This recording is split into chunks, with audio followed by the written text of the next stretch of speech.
Hi everyone, my name is Robin Feldman. I'm from the Markus Rey group at ETH Zurich, and I will present to you the nuclear electronic all-particle density matrix renormalization group, or short NEAP-DMRG method.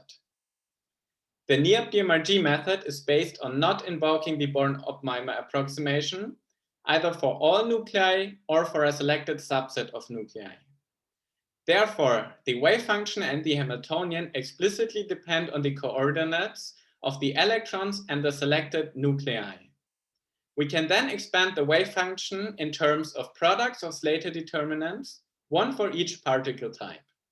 These Slater determinants are composed of optimized orbitals. Diagonalizing the Hamiltonian in the basis of all products of Slater determinants scales exponentially. Therefore, we employ the NEAP-DMRG method to overcome the exponential scaling.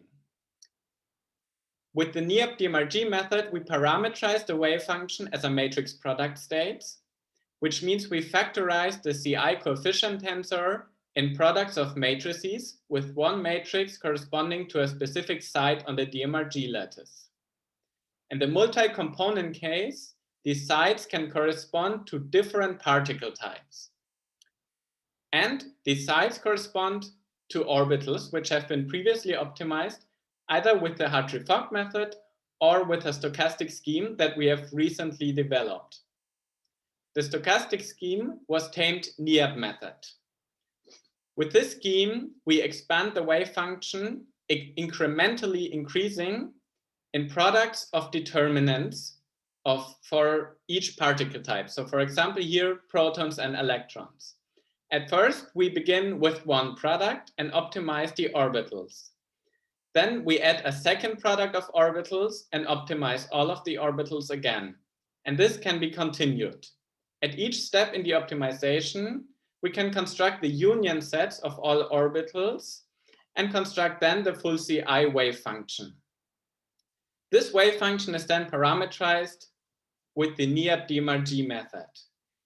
We have applied the NEAP-DMRG approach to BH3 and H2 fully quantum mechanically. And we have shown that we can compete with state-of-the-art methods which relied on Hartree-Fock, MP2, and CISD parentheses T. Additionally, we aim to the accuracy of explicitly correlated methods in the end. For that, we have to employ some further steps.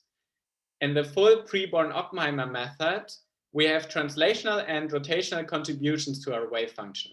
The translations can be removed from the Hamiltonian, but the rotational contribution is still an open challenge for us. In the future, we also want to employ complete active space methods and not just full CI methods. And we want to construct the active space based on entanglement measures. This means that in the future, we also have to include dynamic correlation after the CAS-SEF procedure. Those are our open challenges, and thank you so much for listening to the talk.